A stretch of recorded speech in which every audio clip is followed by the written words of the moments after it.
Okay, Hiten, last week we instigated our audience by telling them your EAT approach and how they're going to get rid of their old methods and instead embrace doing hourly estimates. And a lot of them have written in with their questions, their concerns. Some have even said, you're totally crazy. I hope you're ready to deal with this pushback and address our audience's concerns. Yeah, it's not the first time I've been called crazy. And it's because I just want everyone to do better.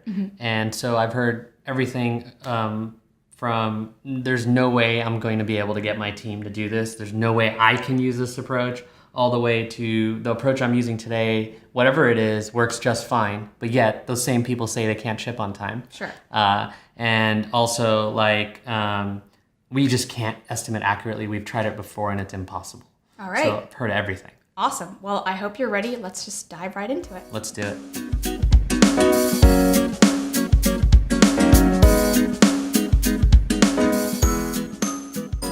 Welcome to Build, brought to you by Pivotal Tracker. I'm your host, Purnima Vijay Shankar. And in each episode of Build, innovators and I debunk a number of myths and misconceptions related to building products, companies, and your career in tech. And over the last couple episodes, we've been talking about estimates. And you'll recall in the last episode, we unveiled the EAT method and talked about how this is all about hourly estimates. And I'm sure for those of you out there, we were thinking this is crazy. People will never adopt this on my team. So in today's episode, we're going to address a number of these concerns. And to help us out, I have invited back Hiten Shah, who is the founder of multiple products, and his most recent project is called Product Habits. So Hiten, we kind of put out your EAT approach, your EAT method, and we got a lot of feedback. Yep. I want to start by throwing some questions out there from our audience, and hopefully you'll be able to answer them. Rock and roll. Awesome. So here's the first question. This is from a product manager, and they wrote in saying, Hiten, my team adopted Agile 5 years ago and experienced a number of problems that you talked about in the first episode. So 6 months ago, we took the plunge and decided on no estimates. And of course, you can imagine we're still recovering from it. The wounds are raw. So how am I going to get my team to try something new, especially since this is going to be another investment in terms of time? Right. So what are your thoughts? So every time you do a process improvement and it involves product people and engineers, they do like process. If they don't, then they're probably working at a really early stage startup and spending a lot of time just probably working 18 hours a day just coding and things like that. That's a whole different story. But in this case, it sounds like a larger kind of organization to some extent and a bigger team. So in those teams, the best advice I have is don't think it's going to take time. And I'm not saying you rush into anything or anything like that, but you can start with the E part of the EAT method and really focus in on understanding how to have your team as engineers and the product team learn to explore and learn to really figure out what the communication differences are between the teams. And that technical research outline really helps you do that. So if you were to implement one piece, start at the top and start with creating that technical outline on the next project you do. So this isn't like a whole big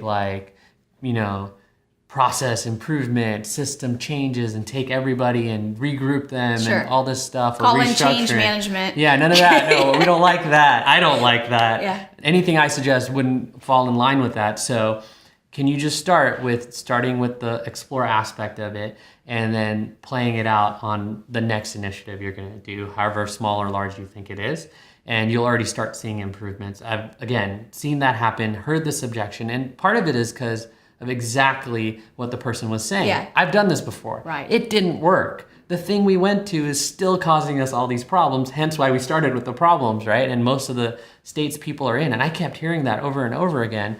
So the simple solution is start with this one document and create what I call a technical research outline and use that and to communicate with engineers. And the two main components, again, just to repeat this, are the evidence, the reasoning, the customer feedback, anything you have there as to why you're building it so that your engineers and rest of the product team can get closer to the customer. And my favorite part still is the open questions, because you're gonna have questions about what you're building that might have never previously been answered in your process.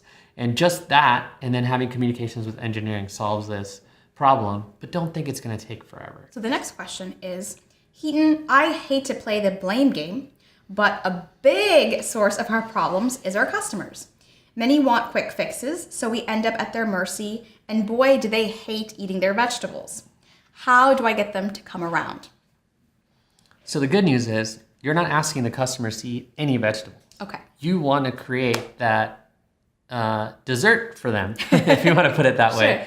But what you're looking to do is get your team to eat their vegetables. So what I would suggest is that you take away this idea that you're ruled by your customers in terms of you have to do what they say, and instead start taking a bunch of the items that they're giving you and start going through the whole EAT method process and getting actual estimates. Because then you'll actually be aligned with them. Because what they want to see is that you're improving the product based on what their needs are.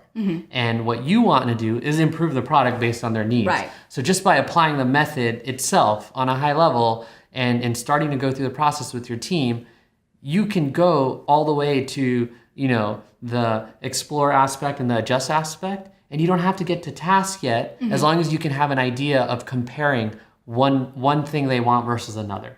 And then you can apply the idea that, well, we now have an idea that this thing we can do for them is going to take a week. This other thing is going to take a few days, which is probably a process you're not going through right now. Okay. And then you can pick based on that. Usually I pick the thing that's going to happen quickest. Right. Most of the time, just to get all those knocked down and keep customers happy. Over time, you would create a balance of both types of things. Okay.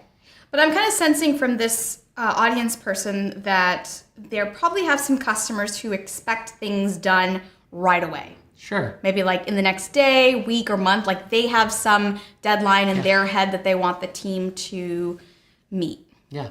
So this whole process, you can add criteria such as our goal is to release this by this date, and then the discussions happen. So the whole idea of the process is that you can start setting certain criteria. And to me, what I've done before is put that as an open question.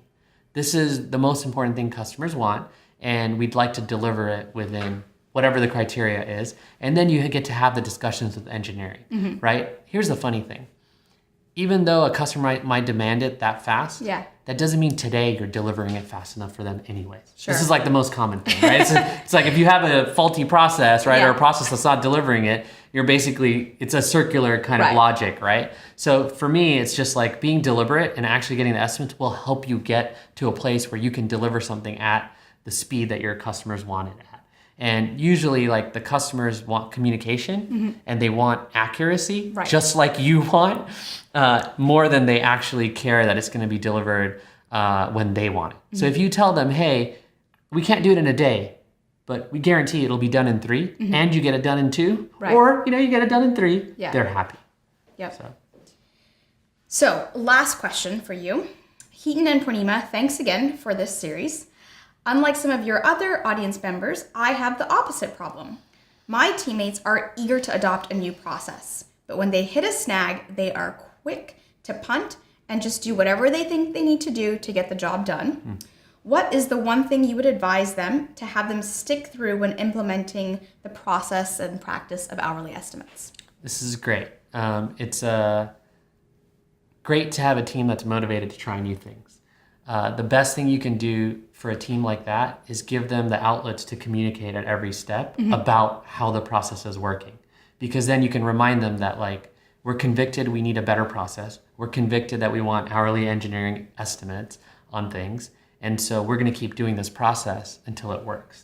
And thus, we're going to include feedback from you, the people who are doing it, into the process. And we're going to make improvements over time. So a technical research outline is created, let's say. And then the engineers work on it.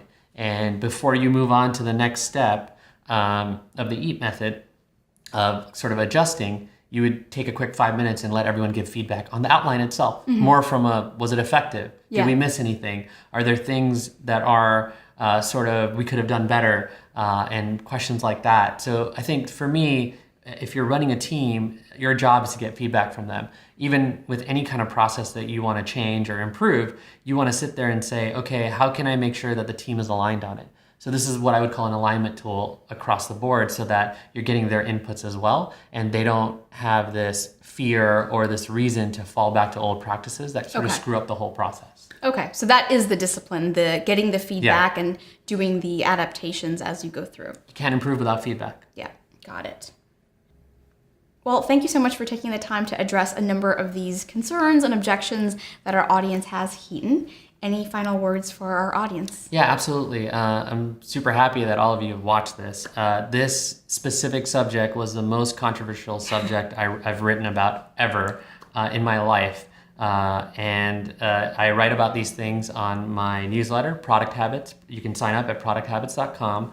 And I'll be talking more about things like this that are there to help you out. All in emails, though. No videos. So thank you for having me on video. Yeah, you're welcome. We'll be sure to share the link to Product Habits with our audience. Yeah, thank you. Yeah.